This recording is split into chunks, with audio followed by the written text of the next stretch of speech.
Ya, kapal perang Turki memasuki yellow zone sekali. Alhamdulillah, sebab tu dah 2 hari dah keadaan kami agak aman. Dan semalam walaupun saya tidur terjaga-jaga sebab kita dah masuk zon kuning ni, takut bukan takut apa, kita kena bersiap siaga.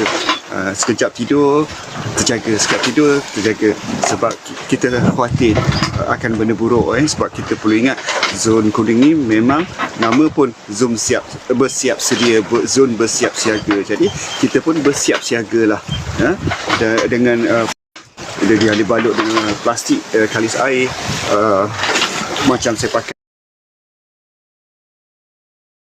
Mungkin serangan itu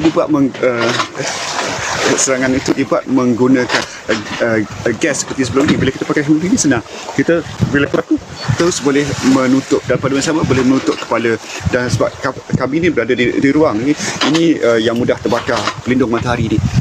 Itu yang kita takut kalau kami dibom dan sebagainya. Tapi insyaAllah kita pun dah buat latihan memadam kebakaran dan sebagainya.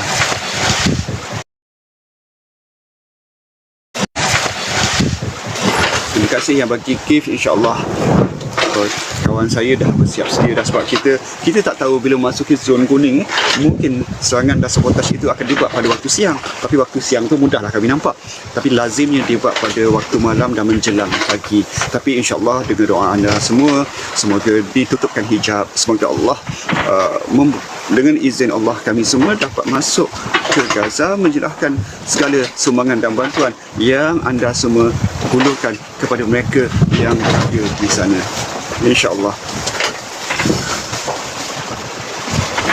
Kepada yang baru menonton, Alhamdulillah, hari ini semalam hari pertama, hari ini dah hari kedua sebenarnya memasuki zon kuning. Lepas petang semalam kami dah masuk, dah meraihkan, dan hari ini hari kedua. Cuma malam tadi, malam pertama bermalam di zon kuning. Alhamdulillah. Dengar tak suara walkie-talkie? Itulah kami, itulah daripada Mikano ada kat belakang. Nampak tak buka belakang tu?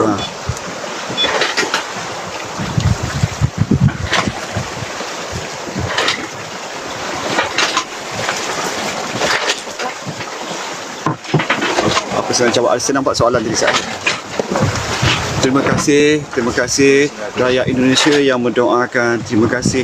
Dan sebenarnya pada masa yang sama juga kami dalam proses persediaan untuk berpuasa, sebab kami turut dimaklumkan seandainya ditangkap nanti, mengelak sama sekali untuk meminum sebarang minuman yang disediakan